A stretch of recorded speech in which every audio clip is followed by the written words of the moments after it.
Britain isn't just facing another election, it's standing on the edge of a political supernova. Something massive is shifting beneath the surface of Westminster, and the tremors are shredding everything in their path. Labour is collapsing under the weight of its own smugness. The Tories? Pulverized into political dust. And rising through the chaos, Nigel Farage and Reform UK are making an unapologetic, thunderous sprint toward the halls of power. This isn't a swing. This isn't a shift. This is a detonation. Hit that like button, not because it's trendy, but because you're tired of being spoon-fed sanitized narratives. This is where the truth kicks down the door. The latest data drop isn't just a poll. It's a poll of polls, a meta-analysis that's sending chills through the establishment.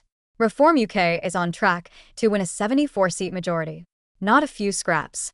Not a breakthrough. A full-blown majority. Nigel Farage, once the political outcast, the national pariah, the man mocked on every panel show from London to Liverpool, he's now the most likely candidate to walk through the front door of number 10 at Labour's top brass? Obliterated. Angela Rayner, Rachel Reeves, Ed Miliband, all flattened like old campaign posters in the rain. They're not just losing seats, they're vanishing. And the Tories? Rishi Sunak's party is polling at 22 seats. 22. The same party that once sent Churchill to Downing Street now has fewer seats than an average London bus. Kemi Badenoch? She might not even get the chance to complain in Parliament. The new leader of the opposition is watching her own seat slip away before the ink on her nameplate has dried. Sala Braverman, once the fearless face of the right, is now projected to lose her seat to Reform. And the buzz circling Westminster now. Will Sala jump ship and join Reform before she's tossed overboard? Because here's the raw truth. Reform UK isn't just a political party anymore. It's a tsunami. A reckoning.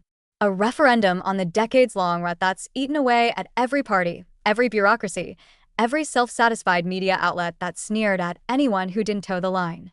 You don't win 362 seats by accident. You win them because the country has had enough.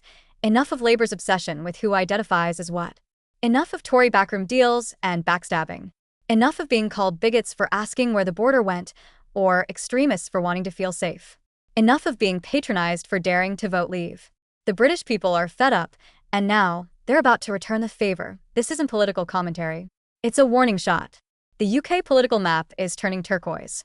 Reform blue is bleeding into every corner of the country, North Cumbria, Land's End, into the valleys of Wales, and even brushing against the strongholds of Scottish nationalism. Labour's so-called heartlands are crumbling under the weight of broken promises to IN Wales, a region where you once could have pinned a red rosette on a broomstick and called it an MP. Labour just lost 35% of their vote share. Gone. Michelle Bear, a Reform councillor, didn't just win there. She crushed them. Why? Because people are cold. They're broke. They're tired. And they're done being patronized by suits in Westminster and smug pundits in media green rooms. They don't want a more competent version of decline. They want change that rips the wallpaper off the walls. And Reform is offering it. But here's where it gets wild. This projected 74-seat majority for Reform? That's coming from just 30.4% of the vote.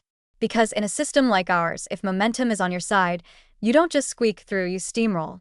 Labour is hovering at 22.6%. The Tories are barely clinging on at 17.9%.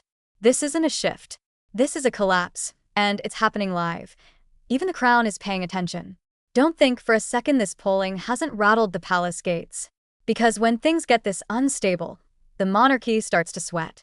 And when the king gets nervous, the system starts whispering about snap elections. Loudly, there's talk, real talk, that the king may soon call for an early general election. Not to save Labour or the Tories, but to halt Reform's advance before it turns from a surge into a siege. Because if Reform keeps gaining ground at this pace, they could secure 20 by-election wins before the other parties even agree on what flavor of bland they want to lead them next. And here's what has the elites waking up in cold sweats. No one knows who these Reform candidates are. They're not Oxbridge clones, not BBC pets, not corporate lobbyists. They're not polished, groomed, or electable in the traditional sense. They're builders, shopkeepers, ex-soldiers, single mums, people who don't talk and spin. They talk like you, and that's what Westminster can't handle. It's not that they fear Farage might become Prime Minister. It's that they fear he might fill his cabinet with people who still believe in Britain.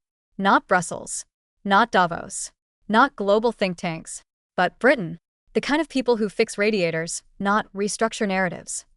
And while the media plays distraction games, debating royal birthdays or obsessing over tweets, the public is waking up. From Kent to Cornwall, Yorkshire to Manchester, the message is identical. We've been ignored for too long. Reform UK is more than a lightning rod for frustration. It's becoming the conduit for a new political era. The silent majority isn't silent anymore. The ignored are organizing. And the forgotten are voting. This isn't a protest vote anymore. It's a reshaping of the entire landscape. A realignment not seen since the aftermath of World War II. And it's not slowing down, it's accelerating. That's your update for today. At Info Britain, we're not here to entertain the establishment or soften the truth.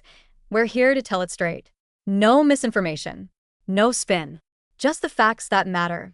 If you found this as shocking as we did, hit that like button. Drop your thoughts in the comments. And subscribe, not because it helps us, but because it helps you stay ahead of the media curve. Britain is changing. Don't blink.